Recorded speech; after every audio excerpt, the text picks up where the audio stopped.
Welcome to the latest edition of GrowthChat. Today we have a new episode on a book, and this time it's two authors. The first time that we ever have two people on the show, and it's about the book How the World Became Rich. And our guests today are Mark Koyama, who is associate professor at George Mason University near Washington, D.C., and Jared Rubin, who's from Chapman University, professor there in California. Welcome, Jared and Mark. Thanks for having us. So to get us going, maybe one of you could just speak about what the book is all about.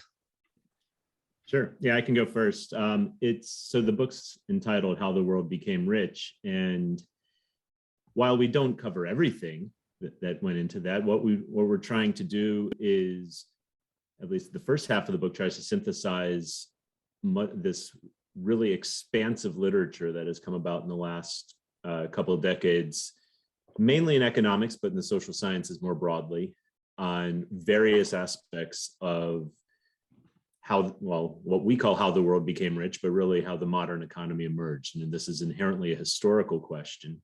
So we mainly focus on the economic history literature. I mean, maybe, quickly before we even go into that, we can say that the one thing we had to tackle in our first chapter of this book is, it's just to make the point that the world is indeed rich. This is something that I know, we've had Oded Galor on as well. He makes similar points that even though it might, we're taping this in mid-March of 2022, the world does seem to be falling apart at the seams on many fronts.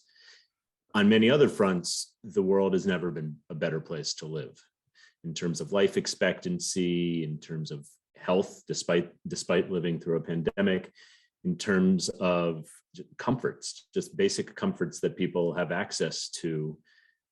A larger fraction of the world has these basic amenities, and this is something that is almost certainly going to increase over the span of our lifetime. This is not to say that we're cold-hearted and we think that the whole world is in fact rich. Obviously, that's not true.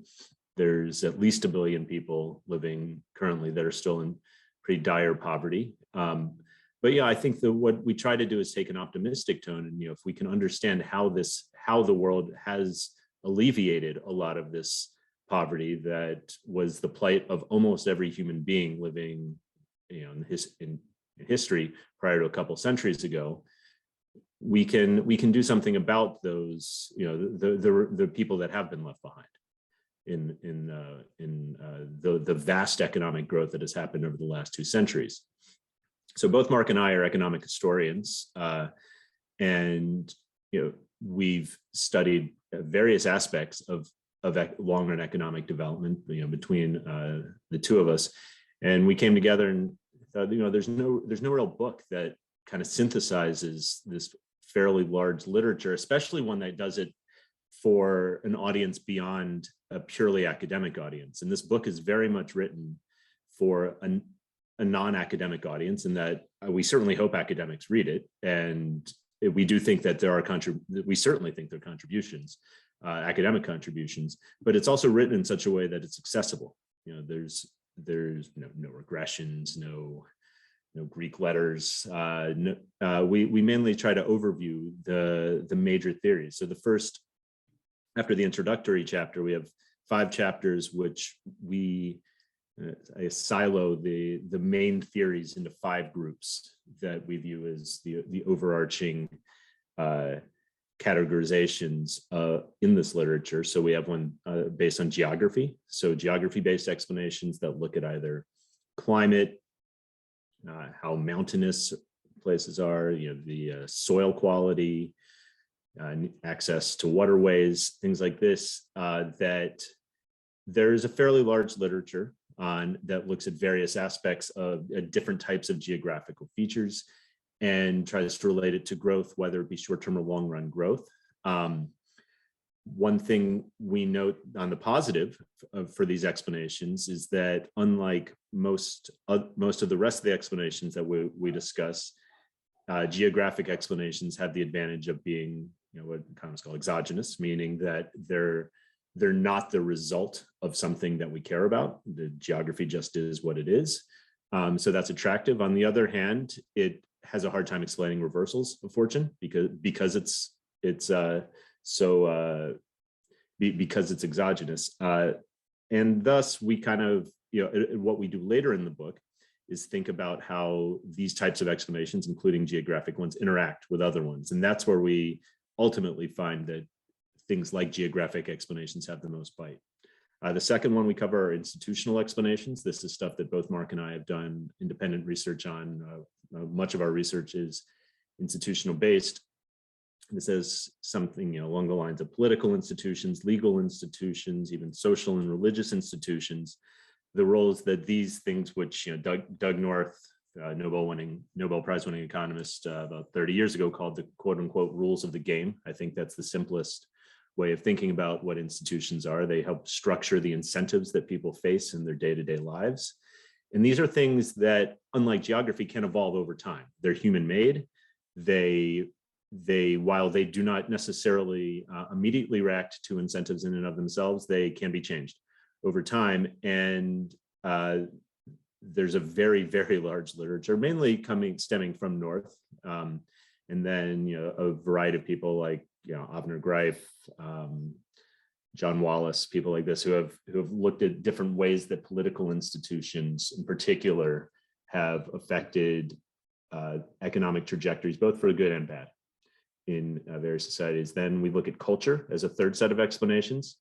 And here, I think it's important to be clear what we mean by culture, because there's a long history of cultural explanations which are somewhat maybe called Eurocentric at best. Some are, frankly, like racist at worst, where there's some positive aspect to European culture. That's why Europe pulled ahead. These were kind of in vogue actually in the early 20th century, and I think probably a good, certainly a good thing that that academics, people, historians kind of turned away from these types of explanations in the mid to late 20th century, in part because because of their Eurocentrism for the most part. But the turn away from cultural explanations probably went too far. And in the last couple of decades, there's been a growing literature that has suggested there's been a variety of different types of cultural influences that do persist over a pretty long period of time, and in fact persist in some cases even longer than institutions.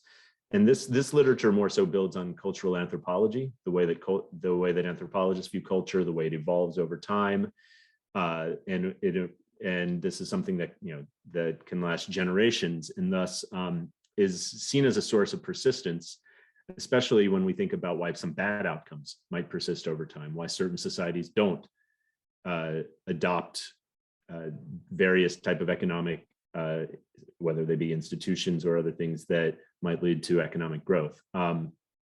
So we overview that large literature, and I should be clear, these first few chapters, we're mainly just overviewing the literature. We try our best to overview the literature in a way that we think the authors would like it to be presented, in the sense that we're not trying to claim that any of these theories by any means are wrong, or aspects of them are off. We're just trying to say what they are, and where we and where necessary, show how they interact with other theories. And that's, I think, one of the big advancements this book makes in general, is thinking about how these various theories interact.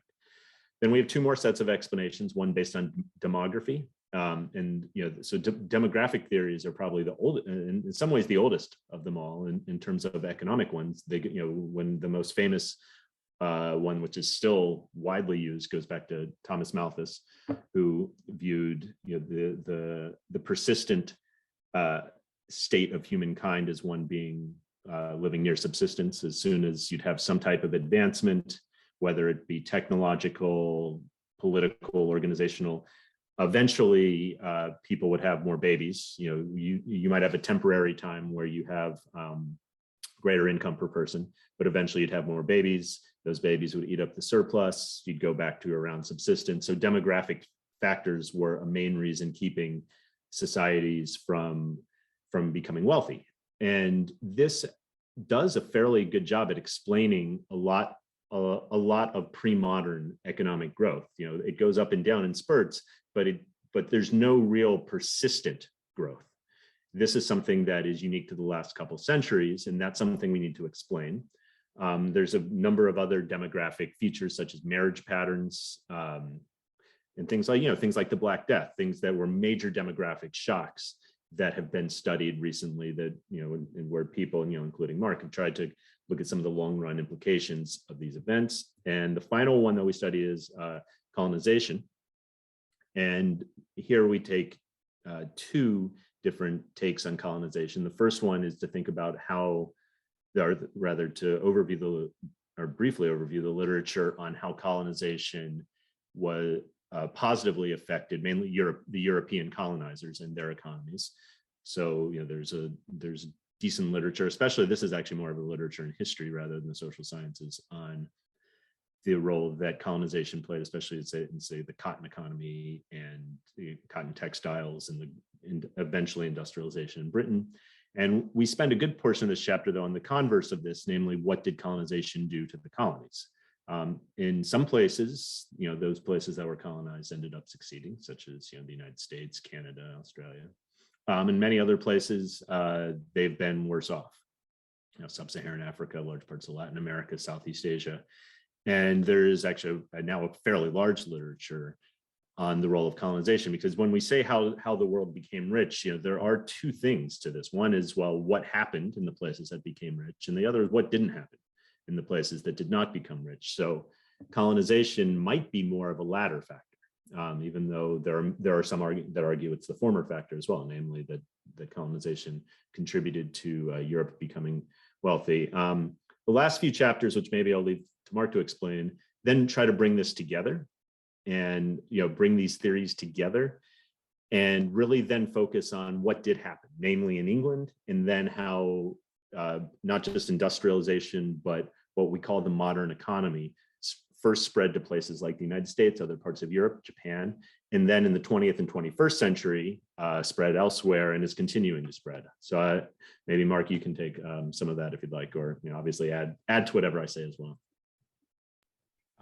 I might defer the discussion of the second part of the book to a later question, because I think that might be coming up, because I have some things to say there. What I would just add here is that we're doing two things which I think needed to be done in the literature, and two things which make our book stand out. The first is we're really orientating our argument around economic growth, and so that's almost our comparative advantage as economists. That economists understand growth, and we understand what benefits growth has for society at large compared to non-economists. So we understand the scale of economic growth. We understand that our living standards in the rich countries today are maybe 40 times higher than what they were on average, say, before the Industrial Revolution. We also understand the scale of the income differences between the United States or Australia and, say, the Democratic Republic of Congo or some of the poorest countries in the world. So that's one thing. It's a book about growth, and that's actually in contrast to the framing you sometimes see in other fields. So sometimes people will talk about why are some countries rich and others poor, and in some sense, our position is poverty is a terrible but ubiquitous fact about the life of all humans for most of history. So in some sense, that bit, it's tragic and you can explain it, but we understand why countries are poor. We understand why people are poor. They were poor for thousands of years, but what we need to understand is how they got rich. And that, so in some sense, we don't think it's the inequality between nations that is of first order importance. It's the fact of growth itself. So we orientated around that question. The second thing is that economists, of course, very aware of the facts of economic growth. They're very aware of the scale of income differences, and they've devoted a lot of time and attention to thinking about these things. But if you take an undergrad economics class, not an economic history class, but a regular econ class, the types of theories or models you'll encounter are things like the Solow model, named after the Nobel Prize-winning economist Bob Solow, or endogenous growth models. And so you'll see very abstract mathematical depictions of a growth process, which definitely capture something important about that process. So capital accumulation and the vital importance of innovation and in raising the marginal product of capital. So those models have vital insights, but they're also pretty ahistorical. And we think that to understand economic growth, we have to understand it as an event in history. So that's why we've written a book of economic history centered around the topic of economic growth. And as Jared has already mentioned, we've been part, to some varying degree, Sascha is also part of this literature. We've been part of what I would think of as, fairly successful broad trend within economics for the last 25 years, which has taken history more seriously. So if you were reading economics journals before around 2000, the top journals were not really publishing very much economic history. It was its own subfield. But since around 2000, partly because of the work of people like Darren Acemoglu, James Robinson, the ideas Jared Diamond introduced into the field, and then other scholars as well, many other scholars, too many to name here. This historical trend within economics has basically blossomed. So there's a tremendous literature, too many papers to read or cite now, looking at history seriously from a lens of economics. And none of the undergraduate books in economic history, at least to our mind, fully capture that. So we were both teaching economic history, and we were discussing the fact that there's no one book we could assign to our students. We have to assign maybe 5 books or 6 books, and each of those books was either on a distinct topic. So like, fantastic books on the Middle East by Timur Kuran, but that doesn't cover the rest of the world.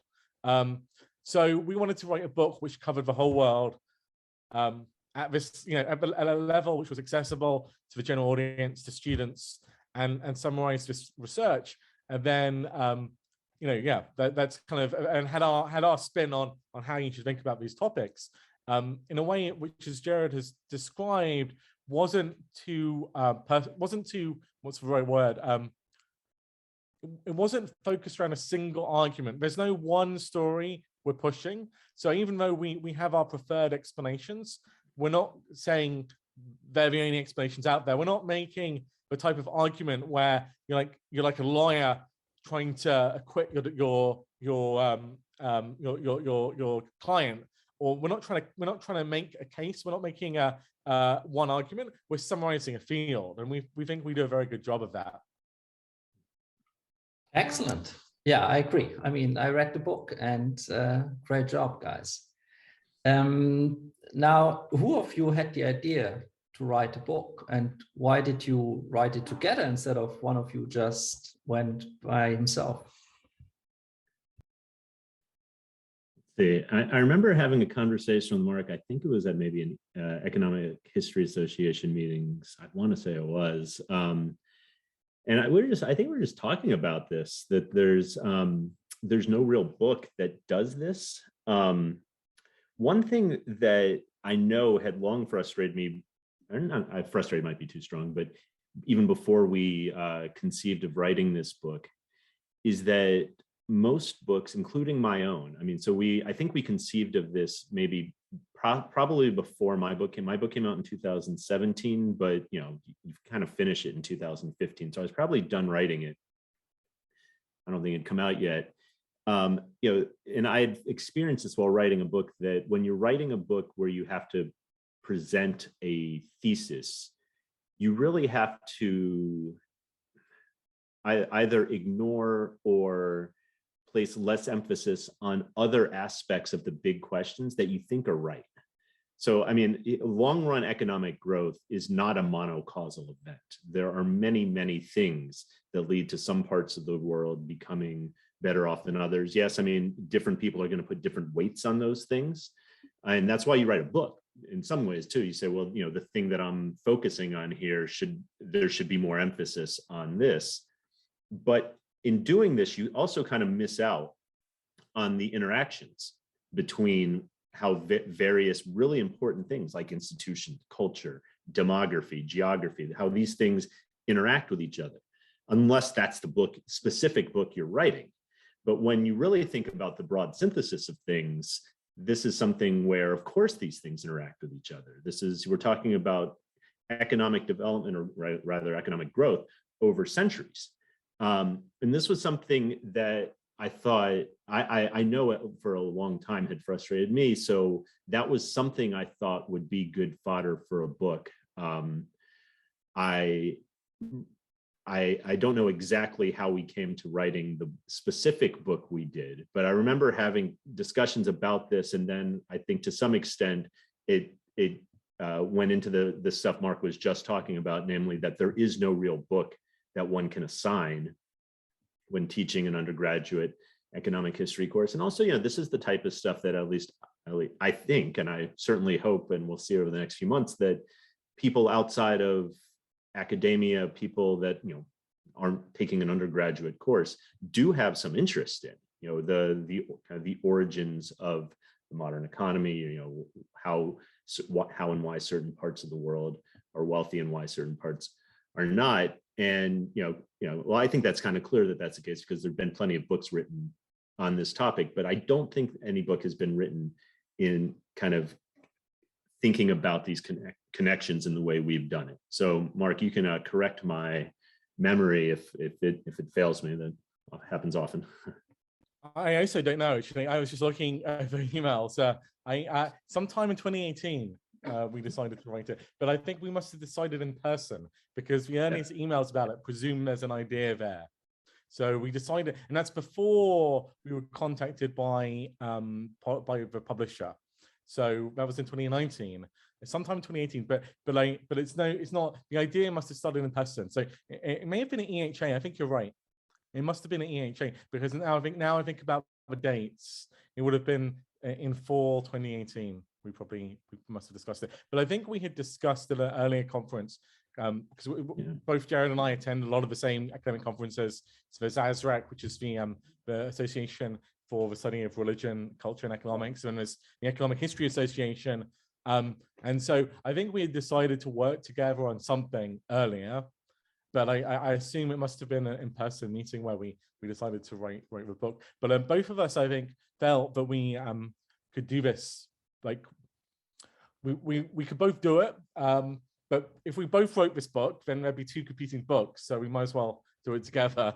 And then similarly, it's a kind of thing where it helps to get someone else's perspective on some questions, because everyone has blind spots. So if you're not describing just your own research, but you're covering a whole field, right? Then there's some areas where maybe I know less about certain topics than Jared does, or I just haven't thought about these topics for a while and I haven't read the papers recently. But on other areas, I have more expertise, and so it does make sense, I think, for this type of book, especially to co-author it. And the fact that we were both teaching economic history courses to undergraduates at the time, I believe, at least some of the time we were writing this, helped greatly. And the fact we've been teaching these courses for a while meant I had a built up set of lecture slides that I could think about turning into materials for the book. Yeah, and just to add to this, I think one thing that's interesting about comparative advantage in this case is that in terms of within the broader field of economics, Mark and I are very close in the type of research we do. We do a lot of stuff on history, religion, institutions, things like this. So you might think that we could seek others for a stronger comparative advantage, like somebody that does demographic history or something.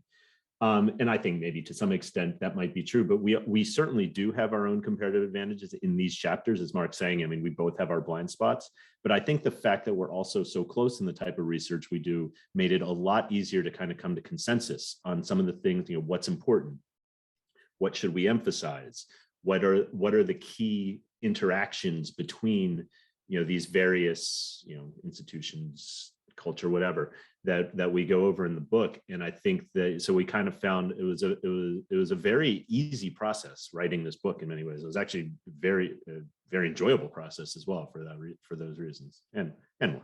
And Mark's a nice guy. Amazing. Well, you guys cover different topics here, demographics, institutions, culture, and your line of work is the same, your line of research, interest and stuff. What is your favorite part of the book? Do you guys share the same interest?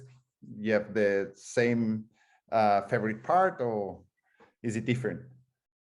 I can go first on that one because it follows on from Jared's earlier comments, because he gave a great summary of the first part of the book.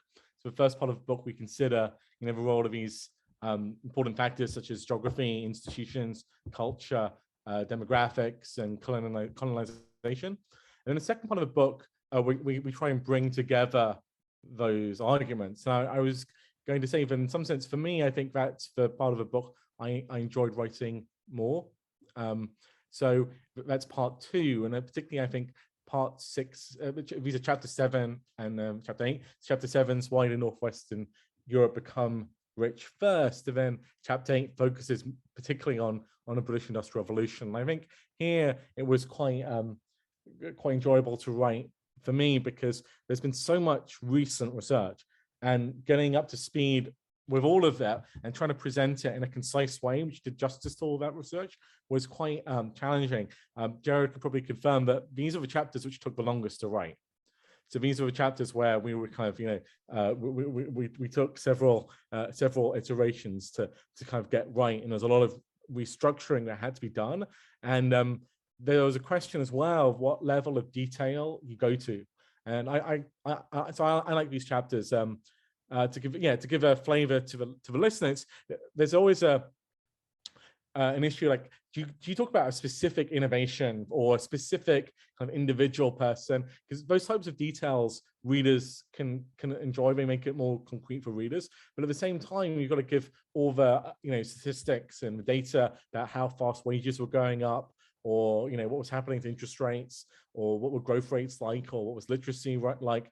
And so I hope we got the right balance. I like myself to read history. I like some level of historical detail compared to probably a normal economist who likes to think about things a little bit more abstractly. So I thought those chapters were good, and I felt in those chapters we were getting to the frontier of research. So we've really, obviously with publication lags, we can't, by the time you publish a book, some of the papers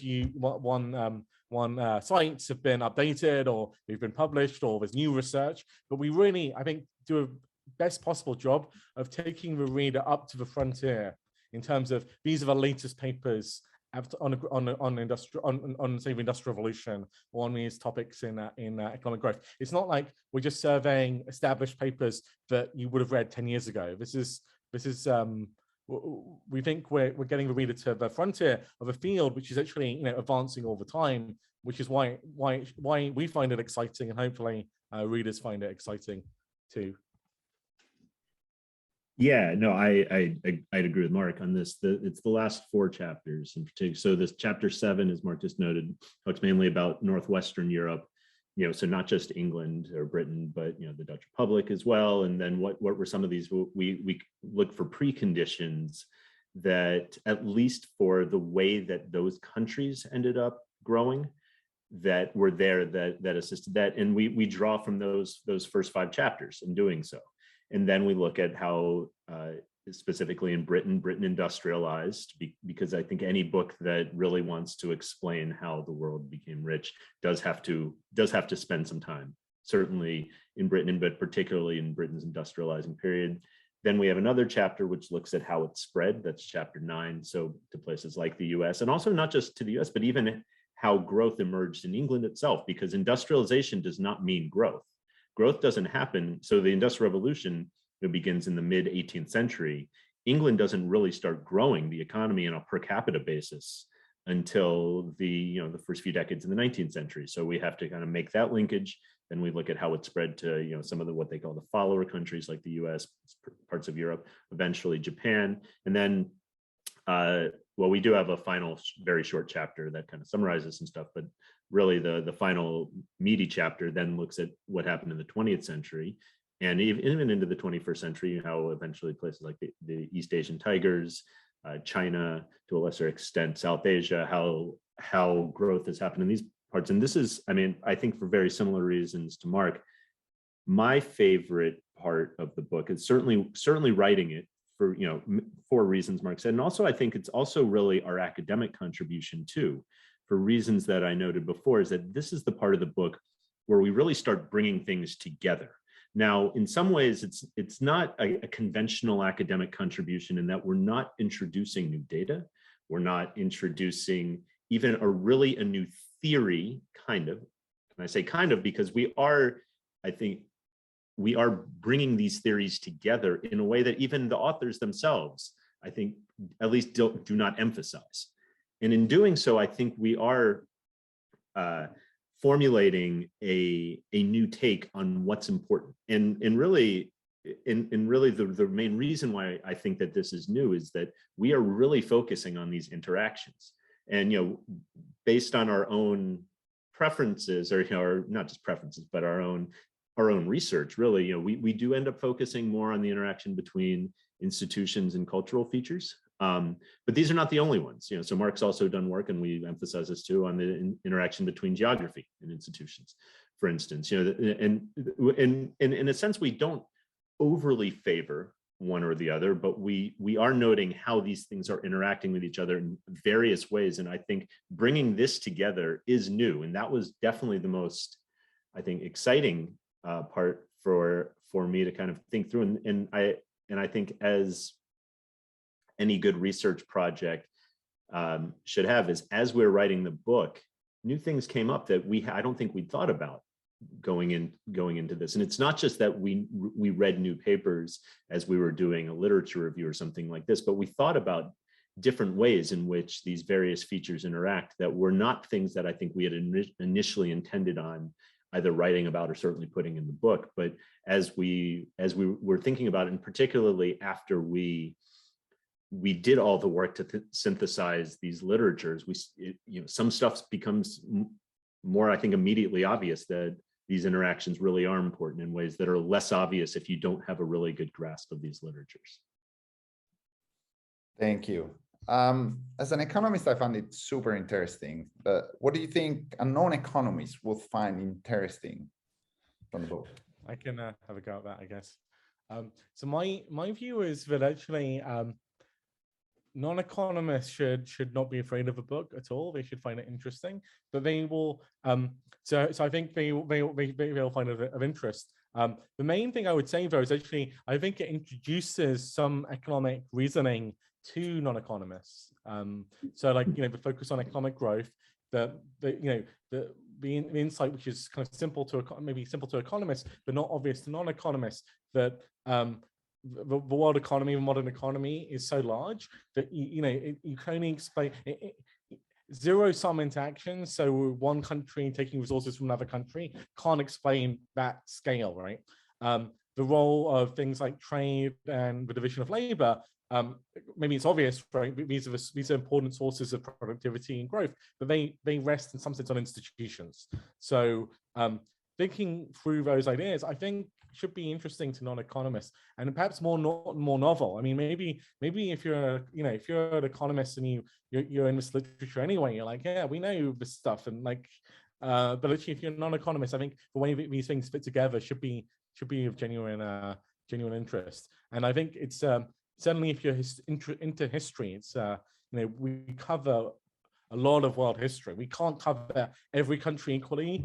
We do cover, disproportionate amount of attention on England because of the Industrial Revolution, but we do try and cover, Japan and China. We cover countries in Sub-Saharan Africa and South America. So we try and give even coverage. So I think there's a lot of richness for non-economists to get their hands in. And yeah, one thing I think I'd add too, for non-economists in particular, is we gathered, we did not get the data ourselves, but we brought together a lot of data from the literature and recreated figures and tables, and I think in what I believe to be a fairly accessible way.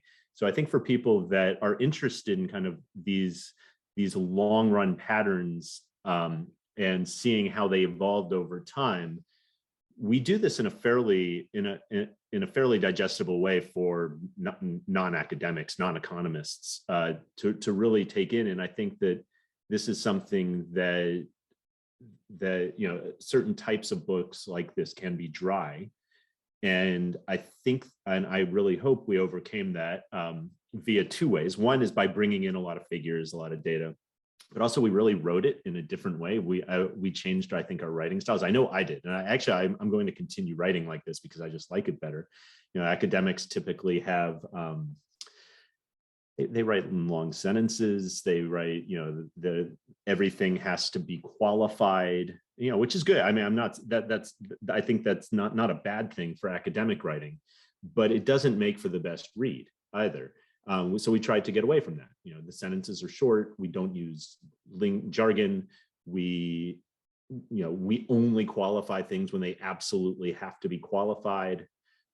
We don't worry. We essentially, to use academic lingo, we don't worry about the referees in this one. We don't worry about somebody pointing to one sentence and saying, well, there's actually counterexamples. Of course, and that's actually true of all historical events. There are counterexamples to everything.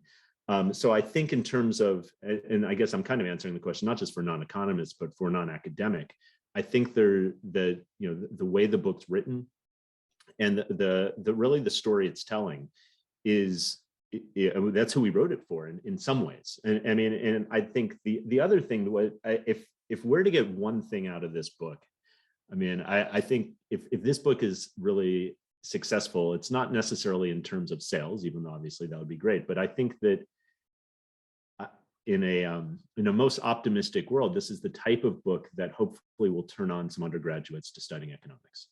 That's what I really hope would be a big thing to get, and maybe even economic history to get out of this book. And this is yet another reason why we write it, why we wrote it this way. It's really hard to get somebody who is either not as into a field, or maybe he's on the margin of that field, into that field, if the writing is really dry, if it's not something they're going to really grasp onto. So that's how we wrote the book, and that's a big reason why we wrote the book. So I do think that this is precisely the type of book that should have very broad appeal. I have one last question, and then I'll leave it to Sascha. Can you name something that you learned when writing the book? One thing. I mean, one thing is hard. I learned a huge amount. One is the amazing amount of research which has been done by economic historians on all topics of global history. So it's really formidable, actually, and it made it tricky to summarize those literatures. And at all times, because we wanted to write something which was relatively short, relatively accessible. So there are all kinds of papers we're not citing. There's like fantastic research which we could be citing and we're not, and like it felt bad to cut that out, but we had to. But for example, you end up reading about what was happening in Japan after the Meiji Restoration at the end of the 19th century, when they reformed the state and embarked upon this process of modernization. I mean, you find all these books on schools in Meiji Japan, and how there were schools before and how the curricula changed, and you read all this work about the early banking system there, and things just like you could just go into a rabbit hole of topics, issues about the gold standard and the silver standard, all these topics which are fantastic interest, and then you have to cut it, or you have to take those topics out because they don't fit the book. But really, I learned there's a phenomenal amount of research, and this is just the flavor of it. And I know actually for this book will inevitably it's going to specialist scholars on some of these topics will be like, oh, you didn't cite me, or you didn't go into detail on this topic, and this topic is really important, but we had to leave it out. But I really had a new level of respect for how much very high quality work is being done by people across the world on all of these topics. And sometimes one forgets it. One gets caught up in one's own tiny subfield within academia, and you think that is all that matters. I mean, you realize actually there's a huge amount of great work going on there. And doing a book like this actually meant that we had to engage with more of it than I otherwise would, and read more of it. And I also think about all the ways that this research connects, or all the interconnections and links between, people working on the developing world, people working on 19th century economic history, on globalization, on the slave trade, all these issues.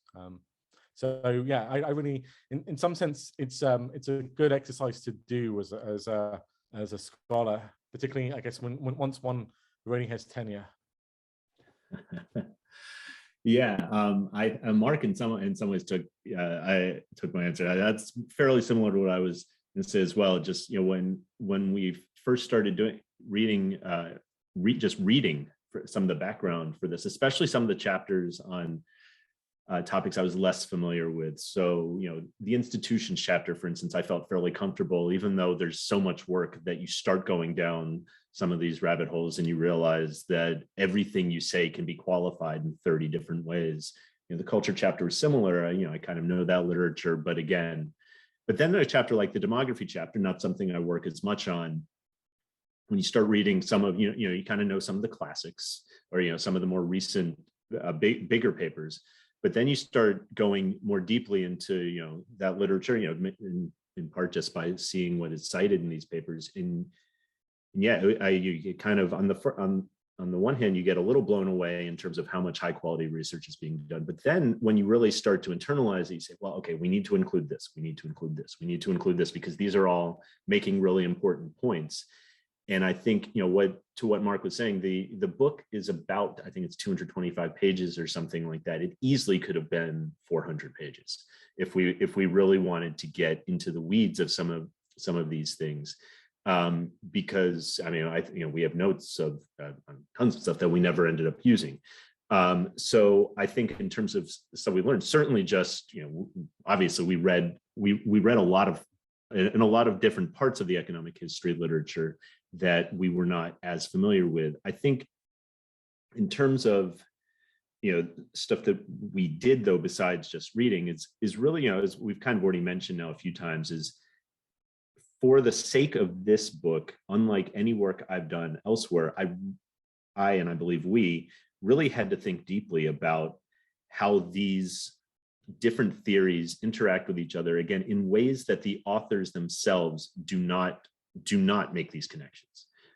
Like, for somebody like, Joel Moy-Kier, very, very, very, arguably the most famous economic historian in the world right now, whose work we cite a lot, a lot of his work does both impinge upon and is impinged upon by work done on stuff well outside of the type of stuff he's talking about, namely, largely the institutions literature. He discusses institutions, but, a lot of the type of preconditions that we discuss in this book are not the types of stuff he talks about. So, and I should say, like, I think that, and I hope that when discussing this book with him, he would not disagree with how we characterize the literature in its relation to his own work. And these are things that we, at least I can only speak for myself on this, I had not really thought about that deeply prior to reading this book. But when you write a book or an academic paper, or frankly even teach something, you really have to think a little bit more deeply about how these various phenomena interact with each other. And I'm hoping that in writing a book like this, it will trigger others to not just think about these specific connections we made, but make other ones as well, and that at least a new type of literature it probably won't be a full literature, but a way of thinking about these different phenomena will be more accessible to economic historians and others. Yeah, thank you. You already said you would be delighted if undergraduate students were drawn into economics or economic history, maybe even finally high school kids. But if you think about the general public who has their studies left behind them, which group do you think would benefit most from reading the book?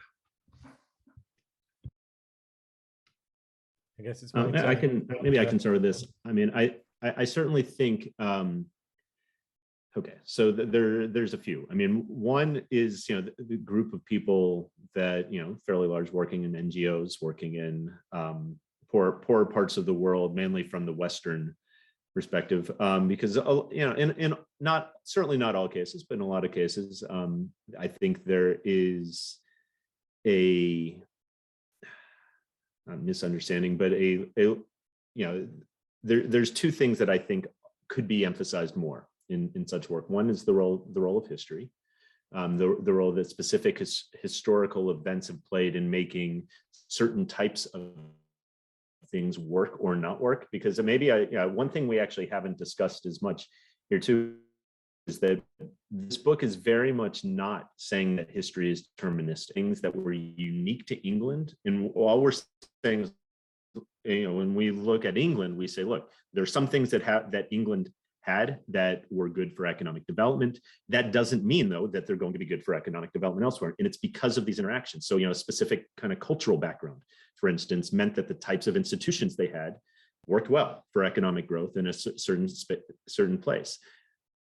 If you're looking at, Mark mentioned the Democratic Republic of Congo, for instance, very different cultural attributes, even within the country. I mean, it's hugely heterogeneous within the country itself. So different types of things are going to work given different types of cultural attributes. That's the type of, general thing that I think can be taken away from this book, that, that context matters, history matters. And then it's, when we say why it matters, we give some reasons why it matters. And so I think that people working in that part of the world hopefully could take something from this out, again, as you asked, outside of the people we've already discussed. That's just one set of people that comes to mind. I don't know, Mark, if you have any other types of. I think it's a tricky question, Sascha, because the audience for non-fiction books is actually quite small, alas. I wish it was 10 times larger. So, and then of audience of people who buy non-fiction books, apparently only a small proportion apparently read them. At least that's what people claim about Thomas Piketty's book, Capital in the 21st Century, but most people who bought it didn't read it. So I hope people who buy this will read it.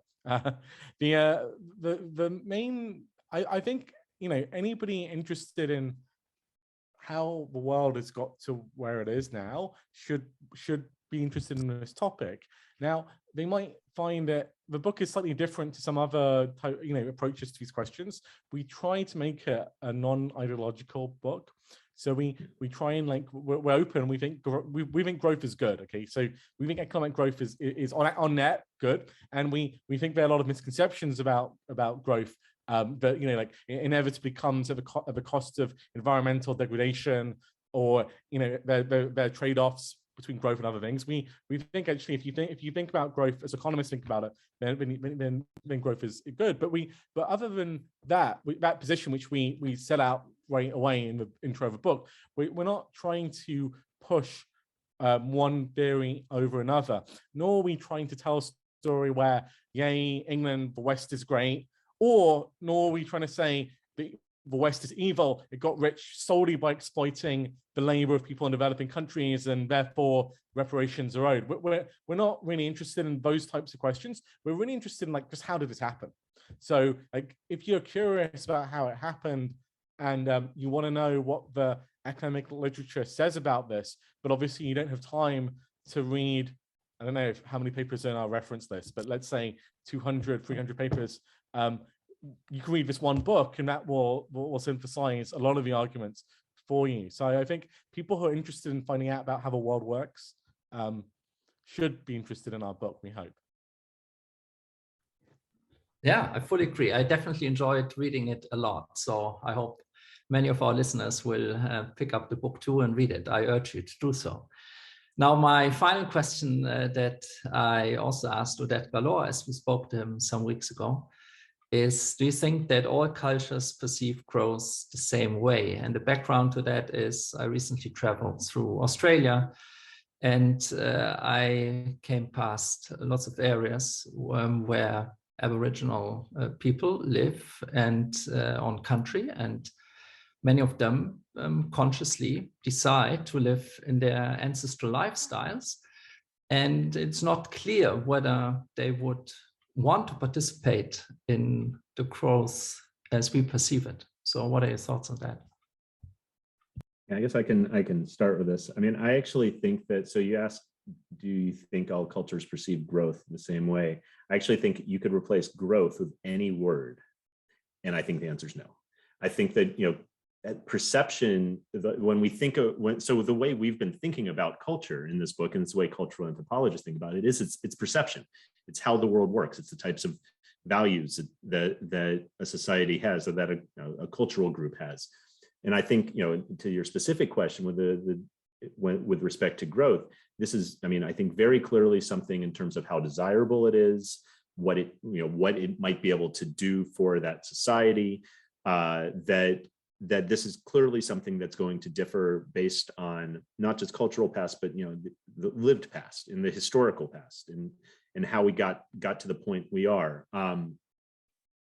So, it is a really interesting question. And it's, I think it's, and especially in the context that you provided, where, especially when we consider society, or at least cultural groups that are not as plugged in to what, you might call the modern economy, it's, I think on the one hand, maybe not obvious as to some of the benefits it has, but also maybe some of the downsides. And Mark did mention it, even though we clearly think in this book, and we stated at the beginning, that on net economic growth is a good thing, there are obviously downsides.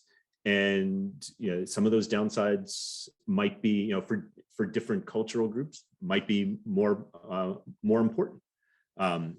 So yeah, it's a good question. And I think in general, when we think about, just perceptions of all sorts of phenomena, whether they be economic, maybe political, social, things like this, that this is actually one of the key takeaways from this book, is that, the context matters, the historical past matters, and a lot of that is embedded in culture. It's also embedded in institutions, to a lesser extent, it's embedded in demography. But this is something that, to go back to the answer to the question, the previous question, when we think about, the developing world, and people working in the developing world, what can be done, local context and the historical past, I think, really matter. And it also matters for what can be done and what might work to achieve growth. And certainly in a society, and, I don't know to the extent, say, Aboriginals in Australia view this, but to the extent that there are cultural traits which view economic growth as something that's undesirable, then even if the goal, from an outsider, is to increase the ultimate, access to maybe certain aspects of the modern world, whether it be vaccines or things that elongate one's life, it's a challenge. And knowing what might work, or what worked in early 18th or early 19th century England, maybe you can take some of the lessons, but obviously not all of them. So I think that, it's an interesting question. I don't know if you have any additional thoughts, Mark. Yeah, I don't have a great insight into this question. I don't know too much about the Aboriginal communities in Australia, but I do think that in any society, there's some people who kind of opt out. That in the United States, they're the Amish, of course. And so there always and there's some at the individual level, not just at the community level, some people who want to opt out or opt for a slower life. And as economists, everyone's preferences are good, right? So our assumption is that what you like and your preferences. So if your preference is for a simpler life, as a social scientist or economist, I'm not gainsaying you at all. What I would say is that there's a selection effect going on, that the people you're observing, right, in these Aboriginal communities are those who've opted for that lifestyle, and you don't know the numbers who've opted out of that lifestyle. So many people would have opted to come to the city or to integrate with the economy, even if that comes at some cost. And so I think there's definitely variation across cultures and within societies about people's preferences over that. But I think that we should be wary of thinking that whole cultures or whole societies would want not to have growth. So, that's kind of seems like a patronizing assumption that we should, we've moved beyond and should avoid. At least in most places we see, people want the opportunity to better themselves materially.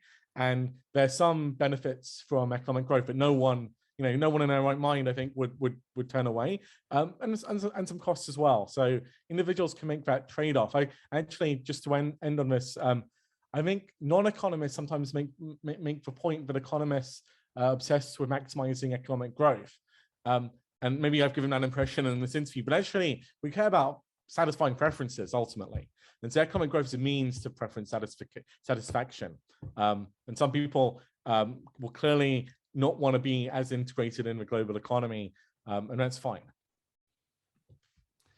Thank you so much, both. I enjoyed being together with you for an hour as much as I enjoyed reading the book in the last few days. So thanks a lot for joining us. And I can only hope that many people pick up your book. It's going to come out in the US in the next few days. Yeah, thanks again. And hope to see you soon face to face. Thanks, Sascha. Thanks, Marco. Thank you both. Thank you. And thank you, Sascha, for running the interview. I'll see you at the next one.